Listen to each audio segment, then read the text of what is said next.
दोस्तों आज हम एक्सप्लेन करने वाले हैं सेक्टर 36 मूवी को, जो कि नेटफ्लिक्स में आया है और मैं दावे के साथ बोल सकता हूँ ऐसा मूवी आपने पहले देखा नहीं होगा। आपको थ्रिल पूरे मूवी के एक्सप्लेनेशन में फील होगा। तो हम लोग ज्यादा टाइम वेस्ट नहीं करेंगे, एक्सप्लेनेशन को चलिए शुरू करते हैं। मूवी के शुरुआत में हम प्रेम को देखते हैं, जो कि सब बनेगा करोड़पति करके एक टीवी शो देख रहा होता है। प्रेम एक बड़े से बंगलो के एक सोफे पे बैठ के ये शो देख रहा होता है और उसने एक बहुत महंगा ग्राउंड भी पहना हुआ है। और इसी के साथ हम देखते हैं कि एक कंटेस्टेंट गलत जवाब देता है। प्रेम उसको एक गाली दे के बोलता है ऑप्शन 4 होगा। ये दिमाग से बहुत ही तेज होता है। तभी हम देखते हैं कि उसकी पत्नी कॉल करती है। उसके पास एक छोटा मोबाइल फोन होता है। वो अपने गांव में कॉल करता है और देहाती लैंग्वेज में बात करता है। और तभी उसके हाथ में एक शराब का गिलास होता है और कुछ मीट वो खा रहा था जिसके बड़े बड़े हड्डियां होते हैं। उसको वो बेसिन में रख के साफ कर रहा होता है और अपने पत्नी से प्यार भरी बातें कर रहा होता है। और ये बोलता है पैसे मैंने भिजवा दिए, तुमको मिल जाएगा। और ये भी बोलता है तू चिंता मत कर, मैं कुछ दिनों बाद गाँव आ जाऊंगा, फिर से एक बच्चा करेंगे। तभी वो बोलता है मुझे कुछ टाइम दे, मुझे काम याद आ गया, तुझे मैं बाद में कॉल करता हूँ। फिर हम देखते हैं कि प्रेम अपने रेडियो में एक गाना चलाता है, दिल महका रे महका इस रात। ये गाना चलाने के बाद वह शराब के नशे में थोड़ा झूमता है। झूमने के बाद वो छत पे जाता है। छत पे एक छोटा सा टॉयलेट होता है। वो उसके अंदर जाता है, सिर्फ उसने अंडरवाड़ी पहना हुआ था। और हम सामने देखते हैं एक छोटी बच्ची जो कि स्कूल ड्रेस में होती है पर वो अनकॉन्शियस होती है। फिर हम प्रेम के पास कुछ चाकू छुरियां देखते हैं। फिर हम देखते हैं कि गाना तेज होता जाता है और हमको दूर से एक सीन दिखाया जाता है जहाँ पर हमको देखने को मिलता है कि उस चाकू छुरी से प्रेम उस लड़की की बॉडी को काट रहा होता है। ये सीन बहुत ही भयानक है और जो टॉयलेट है उसके अंदर गाढ़ा लाल खून जा रहा होता है और प्रेम एक के बाद एक चॉप करते जाता है और उसकी साउंड हमको सुनाई देता है। इतना घिनौना होता है ये। फिर हमको रामचरण पांडे को दिखाया जाता है जो कि एक ईसाई होता है। वो अपने घर पे अपने पूज्य पिताजी को प्रणाम करता है, उसी के साथ भगवान को। और उसी के साथ हमको उनके फैमिली भी दिखाया जाता है। उनका एक छोटी लड़की और वाइफ होती है, सुखी परिवार। और हमको वॉइस ओवर में सुनाई दे रहा था कि उनके पूज्य पिताजी हमेशा ये चीज मानते थे, न्यूटन के third law, every action there is an equal and opposite reaction.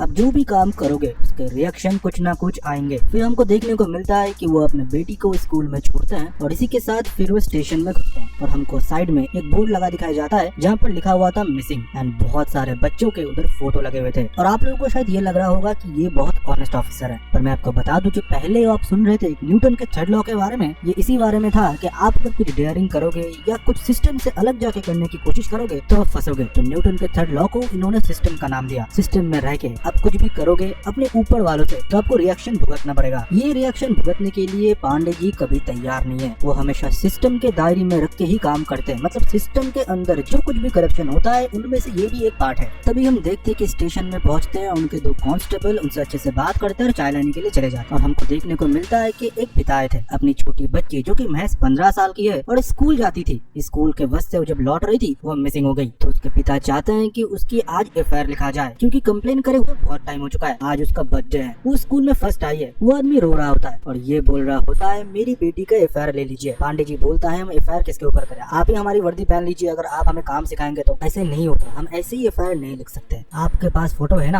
आप स्टेशन में चिपका के चले जाइए, हम बाहर जाके भी चिपका देंगे। ढूंढने की कोशिश कर रहे हैं पर अब ऐसा मत करिए। और आपको पता है हमारे ऊपर कितना प्रेशर है। राजीव कैंप से आज तक तो ये बच्ची पहली बार लापता नहीं हुई, इससे पहले बहुत हुआ है। आपको पता है ऐसा होता है, आपके बच्चे मिल जाएंगी, हम लोग ढूंढ रहे हैं। और इसी के साथ उनको थोड़ा पैसा देता है बच्चे की बर्थडे सेलिब्रेट करने के लिए, पता नहीं पैसा इसमें क्यों दिया। फिर हमको राजीव चौक का क्षेत्र दिखाया जाता है जहाँ पर हम कुछ बच्चों को देखते हैं जो कि क्रिकेट खेल रहे होते हैं और एक बॉल नाले में जाके गिर जाता है। ये राजीव चौक क्षेत्र जो है ये माइग्रेंट वर्कर एंड रिफ्यूजी के लिए, वो लोग इधर रहते हैं, इसलिए ना इधर कुछ साफ सफाई होता है ना कुछ। इसके बाद वाला क्षेत्र है सेक्टर 36 जो कि बहुत ही पॉश एरिया है। उनके बिल्डिंग से कचरे राजीव चौक के पीछे ही फेंका जाता है। तभी हम देखते हैं अली जो बच्चा बॉल लाने के लिए गया था, उसको बॉल के साथ उधर एक इंसानी हाथ मिलता है। फिर हम देखते हैं कि उधर पुलिस आते हैं। पुलिस आने के बाद दो कांस्टेबल जो थे वो लोग एक दूसरे के साथ बात कर रहे होते हैं कि एक लंगूर का हाथ है, एक बोल रहा था ये एक बंदर का हाथ है, और दोनों एक दूसरे के साथ डिबेट कर रहे थे। पर पांडे को सब कुछ पता था कि ये एक इंसानी हाथ है, पर चीजों को कैसे वो हैंडल करता है आप लोग देखिए। वो बोल रहा था कि तुमने एक अच्छा काम किया है, पुलिस की मदद तुमने किया है, और उसको जेब से 100 की एक हरी पत्ती निकाल के हाथ में दे देता है और बोलता है कि सारे लोग इसके लिए तालियां मारो। और सारे लोग तालियां भी मारते हैं और इसी के साथ केस रफा दफा हो जाता है। मतलब इसको बंदर की या लंगूर की हाथ बोल के ये लोग चला देंगे। फिर हमको ऊपर एक बिल्डिंग दिखाया जाता है जिसका एक कांच टूटा होता है। पांडे उधर देखता है और लगता है कोई तो उधर बैठा हुआ है। उधर और कोई नहीं, उधर प्रेम बैठा हुआ होता है। वो ऊपर से होता हुआ सारा तमाशा देख रहा होता है। फिर एक कांस्टेबल बताता है कि ये बस्ती साहब का घर है जो कि एक बड़े बिजनेसमैन है। असलियत में प्रेम उन्हीं के घर में काम किया करता है। जब वो बिजनेस ट्रिप में होते हैं या घर में नहीं होते, वो उन्हीं के कपड़े पहन के काउच पे बैठ के टीवी वगैरह देखा करता है। ये बहुत शातिर है। फिर हमको उसी दिन रात को दिखाया जाता है अली करके जो लड़का होता है जिसने बॉल उठाया था और पांडे ने शाबाशी दिया था, उसके पापा लेट से घर आते हैं और अंडा लाना वो भूल गए थे, इसीलिए अपने बच्चे को पैसा दे के बोलते हैं कि तू जाके अंडा ले आ। बस्ती का एरिया था, रात का टाइम था। वो बच्चा बस्ती के पीछे का रास्ता पकड़ता है शॉर्टकट लेने के लिए। वो थोड़ी दूर जाता है, तभी हम देखते हैं कि उसे कोई पुकारता है और वो और कोई नहीं, हम देखते हैं कि नीचे बैठा हुआ एक चद्दर ओढ़े प्रेम था। वो बच्चे को 2 चॉकलेट की लालच देता है और बच्चे जब सामने आते हैं और चॉकलेट उठा लेता है, वो बच्चे को किडनैप कर लेता है। फिर वो बच्चे को बस्ती साहब के घर ले जाता है और हम देखते हैं कि उसने फिर से एक अंडरवेयर पहन के रखा हुआ था और अली को उसने बांध दिया था। अली बोलते हैं कि मेरे पापा तुम्हें गोली मार देंगे, उनके पास गन भी है। तभी प्रेम मुस्कुराता है और बोलता है, बेटा ये बड़े बड़े पिक्चरों में होता है, असलियत में ऐसा नहीं होता। तुम हो कौन, तुम्हारी पहचान क्या है? तुम असलियत में गार्ड के लड़के हो जो कि एक रिफ्यूजी इलाके में रहते हैं। तुम जैसे अली कितनी भी गायब हो जाए किसी को कोई भी फर्क नहीं पड़ता। अगर तुम किसी बड़े अफसर के बेटे होते तो मुझे फर्क पड़ता। तुम जैसे लोग तो आए दिन गायब होते रहते हैं। तुम लोग बने ही हो गायब होने के लिए। तुम क्या सोच रहे हो तुम्हारे पापा मुझे ढूंढ लेंगे? वो 2 दिन रोएंगे, 5 दिन रोएंगे, फिर वो तुम्हारे माँ के ऊपर चढ़ेंगे, फिर से एक नया अली पैदा होगा। वो धीरे धीरे सब कुछ भूल जाएंगे और जो अली 2 पैदा हुआ ना, वो जब बड़ा होगा वो और बच्चे पैदा करेगा। सिर्फ तुम्हारी एक फोटो दीवार पे टनी रही होगी और कुछ दिनों बाद वो अटैच से टेबल से इधर उधर से गायब हो जाएगा। तुम बिल्कुल गायब हो जाओगे, मतलब तुम थे ही नहीं कभी इस दुनिया पे। इतना है तुम्हारा वैल्यू। और बातें करते करते उसका रस्सी खो देता है। बोलता है, इससे पहले अली तुम्हारा बहुत काम है, मैं तुमको अच्छे से प्यार करूंगा। और वो बच्चा जब छटपटाता है उसको दीवार पे दे मारता है और वो बच्चा बेहोश हो जाता है। फिर हमको दिखाया जाता है चंबा 1983, जहाँ पर हम एक छोटे बच्चे को डरे सहमे कोने में बैठे रहते हुए देखते हैं। उसका मामा आता है और उसे खाना खिलाने की कोशिश करता है। वो बच्चा उसके मामा को देख के ही पसीना पसीना हो रहा था। वो बहुत ही डर रहा होता है और उसका मामा मानो उसे गलत तरीके से छू रहा होता है और ये बोलता है, कल तेरे लिए मैं मटन बना दूंगा, तू चिंता मत कर। उस बच्चे की मामा का एक मटन शॉप होता है और ये बच्चा भी इस दुकान पे काम कर रहा होता है। मटन बेचने के बाद जब दुकान का शटर बंद होता है, उसका मामा बोलता है, अब तू मुझे खुश कर। उसको मॉलेस्ट करने की कोशिश करता है और वो बच्चा एक चाकू उठा के उसके मामा को बहुत बुरी तरीके से मार डालता है। फिर हम रात को देखते हैं जब प्रेम खाना बना रहा होता है, तब छोटा लाला का एक फोन आता है। ये कंपाउंडर होता है। प्रेम फ्रिज से कुछ तो निकाल के उसको देता है और उसे बोलता है कि इसे बेच के अच्छा पैसा आएगा। तब वो कंपाउंडर बोलता है, इतने पैसे का तू क्या करेगा? वो तब बोलता है कि बाकी अमीर लोग जो करते हैं, वो पैसे से मैं मेरे बेटी को अच्छे स्कूल में भर्ती कराऊंगा, बड़े बड़े बंगले बनाऊंगा, मेरी बीवी के साथ में हनीमून मनवाऊंगा। पैसा ही भगवान होता है भाई, तू भी तो ये सब कुछ पैसे के लिए ही कर रहा है। फिर उधर से कंपाउंडर चला जाता है। फिर हमको छत वाला टॉयलेट देखने को मिलता है, जहाँ पर खून वून जितना भी पड़ा हुआ होता है वो प्रेम साफ करता है और बॉडी पार्ट्स को काटने के बाद वो छोटे छोटे थैले में भरता है और गटर में डाल देता है। फिर हमको कर्नल हरियाणा दिखाया जाता है, जहाँ पर हम बस्सी साहब को देखते हैं, जो कि वही बिजनेसमैन है जिसके बंगलों में प्रेम नौकर बन के काम कर रहा है। बस्सी साहब को देखते हैं जो कि अपने ग्रैंड डॉटर के साथ मॉलेस्टेशन करने की कोशिश कर रहा है। तो छोटी बच्ची बोले जा रही होती है कि मेरे कपड़े मत उतारो। तभी हम देखते हैं उसके वाइफ आ जाते हैं और बस्सी उसे बोलते हैं कि ये तैयार ही नहीं हो रहे, इसके माँ बाप कितने बिजी है। तब वो बोलते हैं कि मैं तैयार कराता हूँ, दादू को ज्यादा परेशान मत करो, वो तो तुम्हें कपड़े ही पहना रहे थे। फिर हम देखते हैं वो नीचे आते हैं और पूरे फैमिली के साथ उस बच्चे की बर्थडे सेलिब्रेट करते हैं, मानो उसने कुछ किया ही नहीं है, वो ऐसे प्रिटेंड कर रहा था। तब उसे कॉल आता है। कॉल पे बात करते करते वो एक लड़की को देखता है। लड़की को देखने के बाद मानो उसके अंदर हवस जग उठता है। वो किसी को तो फोन में बोल रहा होता है, झुमकी को कल शाम के लिए रेडी रखना, मैं पहुंचता हूँ। दूसरी जगह हम झुमकी को देखते हैं जो कि दुर्गा उत्सव में जाने के लिए साड़ी वगैरह पहन रही होती है और अपने मम्मी पापा को दिखा रही होती है। फिर पूरे परिवार के साथ वो पूजा पंडाल में जाते हैं और एक साथ दुर्गा पूजा को सेलिब्रेट करते हैं। तभी हम देखते हैं कि झुमकी के पास किसी का कॉल आता है। वो पूजा पंडाल से बाहर आती है और फोन में बात करने के लिए लग जाती है। और दूसरी जगह हम दशहरा के फंक्शन को देखते हैं, जहाँ पर पांडे और उनकी मंडली मतलब 2 कांस्टेबल लोग भी रामलीला करने के लिए अच्छे से सज धज के आए थे। वो लोग भी प्रोग्राम कर रहे थे और इस फंक्शन में पांडे की वाइफ और बेटी भी आई हुई होती है। फिर हम देखते हैं कि एक प्रोग्राम खत्म होने के बाद जब वो लोग टचअप वगैरह करने के लिए टेंट में गए होते हैं, तभी हम देखते हैं कि झुमकी के पिताजी आते हैं पांडे के पास और बोलते हैं कि कितने टाइम से मैंने कंप्लेन लिखा के रखे हैं, अब आपको एफआईआर करना पड़ेगा। पांडे तब बोलता है, आप कल चौकी आ जाइए, मैं लिख दूंगा। तब वो बोलते हैं, 4 दिन से आप एक ही बात कर रहे हो, कल आप चौकी आ जाओ, अगर आपके खुद के बेटी के साथ ये होता तो आपको पता चलता। तभी पांडे को गुस्सा आता है और ये बोलता है, बेटी को पैदा करने के लिए मैं बोला था, नहीं बोला था ना, तुम्हारे बेटी को तुमने खुद पैदा किया, अब वो कहाँ गई है उसे ढूंढने की रिस्पॉन्सिबिलिटी भी तुम्हारी है। तब उसके पिता बोलते हैं, मुझे पता है, बस्सी साहब के घर वो गई थी, फिर वो वापस नहीं लौटी। तो वो बोलता है, तो बस्सी साहब के घर जाओ और उनसे पूछो मेरे पास तुम क्यों आए हो, और आइंदा मेरी बेटी का नाम तुम्हारे मुंह पे भी आया ना तो मैं तुम्हारा मुंह तोड़ दूंगा। फिर गुस्से में उधर से वो निकल जाता है और प्ले खत्म भी हो जाता है। तभी हम देखते हैं कि उसको ख्याल आता है उसके बेटी किधर है। उसके पत्नी से जब वो पूछता है, वो बोलती है कि वो अपने दोस्तों के साथ सुसु करने के लिए बाहर गई है। तब वो बोलता है, ये एक मेला है, तुमने क्यों अकेला छोड़ दिया है, शहर से बच्चे कितने गायब होते हैं, तुमको पता नहीं, इतनी रिस्पॉन्सिबल तुम कैसे हो सकते हो। तभी हम देखते हैं कि उस मेले में प्रेम आया हुआ था और एक शिकार ढूंढने के लिए वो अपने फेस पे एक रावण का मास्क लगा लेता है। और दूसरी जगह हम उस कंपाउंडर को भी देखते हैं जो कि अपने एम्बुलेंस के साथ उधर खड़ा हुआ होता है, मतलब ये दोनों मिले हुए हैं। फिर हम देखते हैं वो बच्ची जब सुसु कर रही होती है, प्रेम उधर से उसे उठा लेता है। पांडे फिर इधर उधर देखता जाता है पर उसके बेटी उसे कहीं भी नहीं दिखता। तब वो नोटिस करता है कोई तो उसके बेटी को किडनैप करके लेके जा रहा है। वो पीछे भागता रहता है और तभी हम देखते हैं कि एम्बुलेंस में जो कंपाउंडर है वो एम्बुलेंस की लाइट और साउंड ऑन कर देता है और इससे प्रेम सतर्क हो जाता है और बच्ची को नीचे लिटा के वो भाग जाता है। पांडे 2 कांस्टेबल के हवाले बच्ची को करके और पत्नी के साथ उस एम्बुलेंस में हॉस्पिटल भिजवा देता है, जो कि उस कंपाउंडर का ही होता है। और वो खुद जाता है प्रेम के पीछे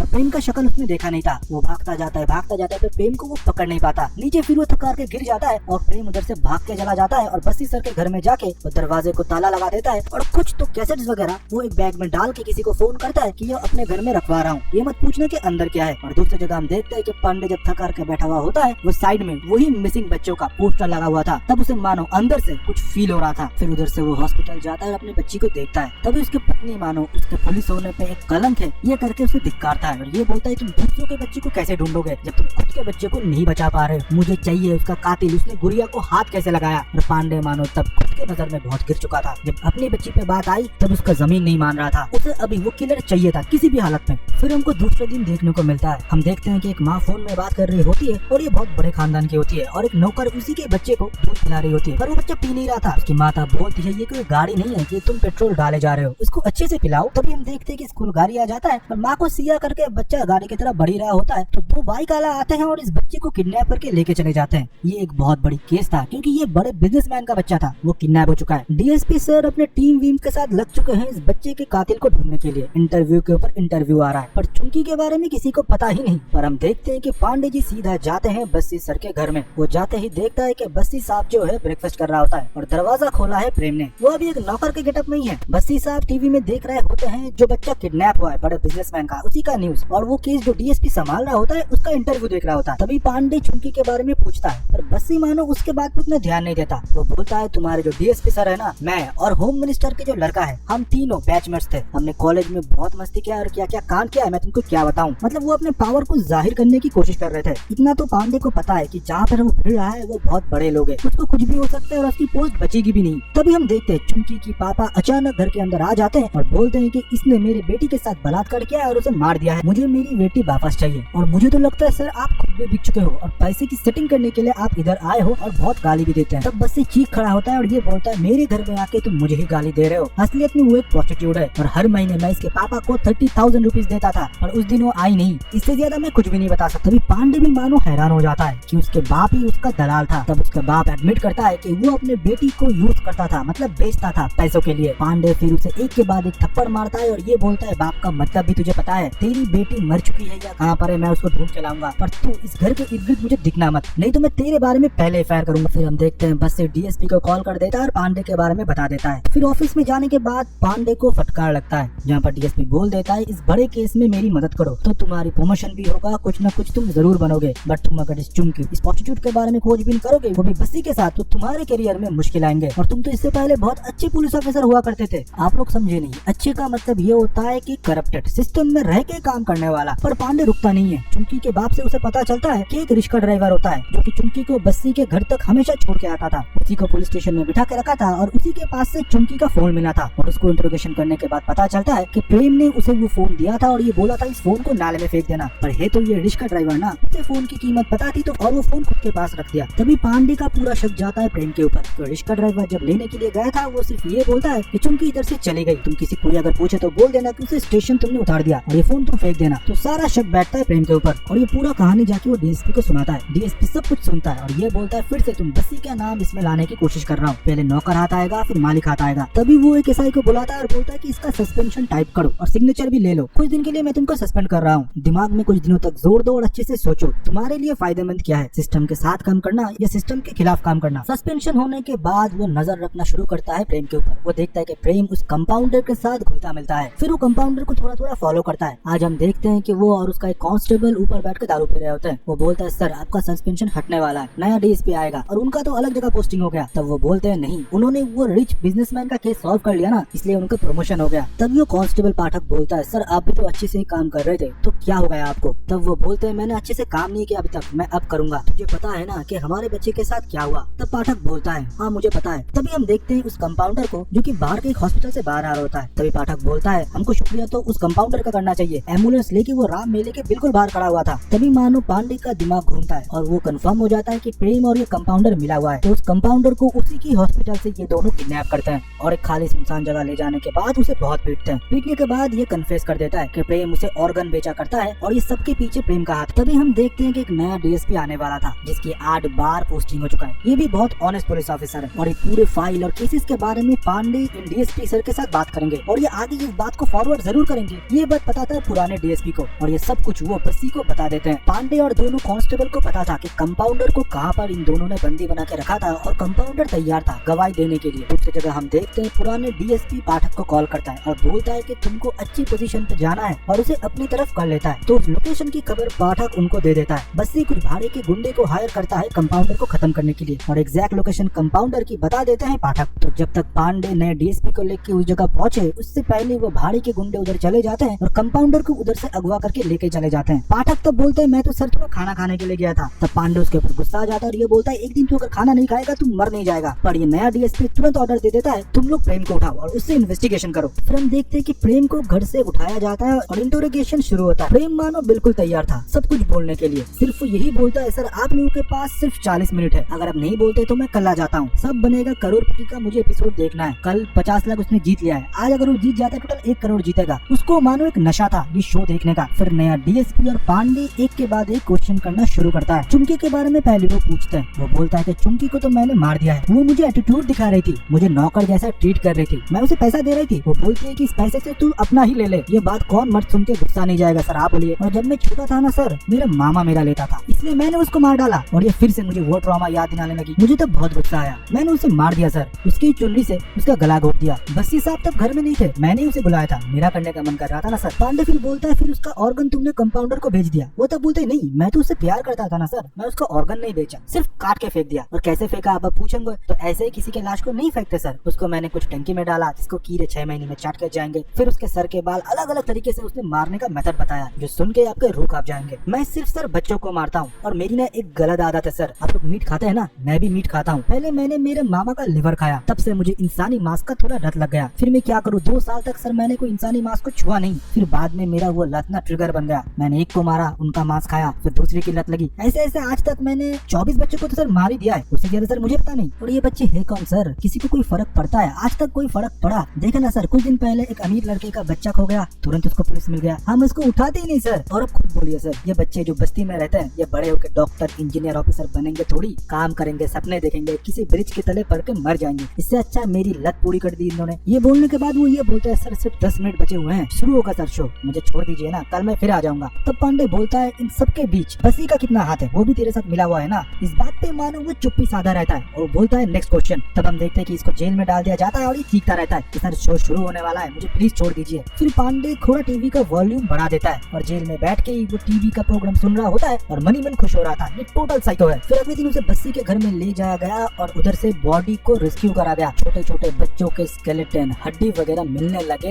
ये देखने के बाद पूरी देश की मीडिया मानो केस के बारे में बात करने लगे, इतना हैवान कोई कैसे हो सकता है। फिर हमको देखने को मिलता है जो नया डीएसपी है उसका भी प्रमोशन हो जाता है। फिर हम बस्सी को देखते हैं, उसे भी हिरासत में लिया जाता है, पर उस केस को लीड कर रहा होता है उसका भी एक हायर अथॉरिटी का ऑफिसर जो कि पुराना डीएसपी होता है, मतलब बस्सी का दोस्त। और वो दोनों ऐसे प्रिटेंड करते हैं कि एक दूसरे को जानते नहीं। और फिर हमको दिखाया जाता है कि टीवी में ये न्यूज आ रहा होता है कि पूरा जो क्राइम किया है ये प्रेम ने किया है। बस्सी तो बिजनेस टूर के लिए अलग अलग स्टेट में रहा करते हैं, उसको इस बारे में कुछ भी नहीं पता। फिर हम देखते हैं ये सब कुछ सुनने के बाद प्रेम से मिलने के लिए पांडे जाता है। वो पांडे को जाने के बाद ये बोलता है जिसको तू बचा रहा होता है तो उसने तेरे ऊपर ही सारा दोष डाल दिया है और तूने इतने टाइम से ऑर्गन बेच के जितना पैसा कमाया है ना, कंपाउंडर को किसी ने अगवा कर लिया, अभी तक हो सकता है वो मर भी चुका होगा, तेरे घर तक पैसे नहीं पहुँचे। ये बात सुनने के बाद मानो प्रेम बौखला गया। पांडे उसे भरोसा देता है अकेले तू नहीं वो भी फंसेगा जो तेरे साथ होता है और मैं ये कोशिश करूंगा कि तेरी फैमिली की मैं ख्याल रखूं। तब वो बताता है उसे अपने घर का एड्रेस। फिर हम देखते हैं कि पांडे एक बस पकड़ता है और पाठक उसे छोड़ने के लिए गया था और ये बोलता है सर अब क्यों इस दलदल में घुस रहे हो। तब पांडे बोलता है मुझे घुसना पड़ेगा, तुम हो ना मेरा दोस्त और मेरे बाद मेरे फैमिली को संभालोगे अगर तुम्हें कुछ हो जाता है तो। पर उसे ही नहीं पता कि पाठक ने उसको कितनी बड़ी धोखा दिया है। फिर हम देखते हैं कि वो जाता है प्रेम के घर। प्रेम के घर में जाने के बाद प्रेम ने उसे बताया था कि बैग में सीडी होगा, जो सीडी आप प्ले करना आपको सब पता चल जाएगा। पांडे अपने साथ एक लैपटॉप भी लेके गया था। उस सीडी को प्ले करने के बाद मानो उसके अंदर से रूह कांप जाती है। उस सीडी में हम देखते हैं कि बस्सी उस बच्चों के साथ मोलेस्टेशन करता है और उस सब की वीडियो बनाता था प्रेम, मतलब जिस 24 बच्चों को प्रेम ने मारा था उससे पहले बस्सी ने उन लोगों के साथ दुष्कर्म किया था। और ये सारे फुटेजेस और एविडेंस देखने के बाद मानो पांडे बिल्कुल स्टेबल नहीं था। फिर वो सारा प्रूफ वगैरह लेने के बाद रास्ते में खड़ा हुआ होता है लिफ्ट के लिए, पर बस वगैरह उसे कुछ भी नहीं मिल रहा था। तभी 2 घंटे के बाद एक स्कॉर्पियो गाड़ी को देखते हैं जो कि रास्ते से गुजर रहा होता है और पांडे उनसे लिफ्ट मांगता है। उस गाड़ी के लोग उसे लिफ्ट भी दे देते हैं और थोड़ी देर बाद हमको पता चलता है ये लोग और कोई नहीं, ये लोग वही भाड़े के गुंडे होते हैं जिन लोगों ने कंपाउंडर को मारा था। तो ये लोग गाड़ी के अंदर पांडे को भी खत्म कर देते हैं और उस सीडी को डिस्ट्रॉय भी कर देते हैं। फिर हम कुछ टाइम बाद देखते हैं कि मिसिंग पोस्टर लग जाता है पुलिस स्टेशन में पांडे का और पाठक वो बन गया है नया एसआई। और मूवी के शुरुआत में न्यूटन की थर्ड लॉ की बात हो रहा था, every action there is an equal and opposite reaction. System में रह के अगर उसको छेड़खानी करोगे या उसके विपक्ष जाओगे आप कुचल दिया जाओगे। फिर हमको कुछ टाइम बाद दिखाया जाता है कि और एक कांस्टेबल पेपर पढ़ रहा होता है जहाँ पर पांडे की मिसिंग केस के बारे में फोटो लगा हुआ होता है। फिर उसका दरवाजे पे दस्तक होता है और उसके घर के सामने ठीक एक छोटा सा पैकेट पड़ा हुआ होता है। उस पैकेट को जब वो ओपन करता है उसमें वही सीडी के कैसेट्स थे जिसके वीडियो की पांडे ने देखा था, मतलब बस्सी के वीडियो जो उस बच्चे के साथ वो मॉलेस्टेशन करता था। और इसी के साथ सेक्टर 36 के एक्सप्लेनेशन खत्म होता है।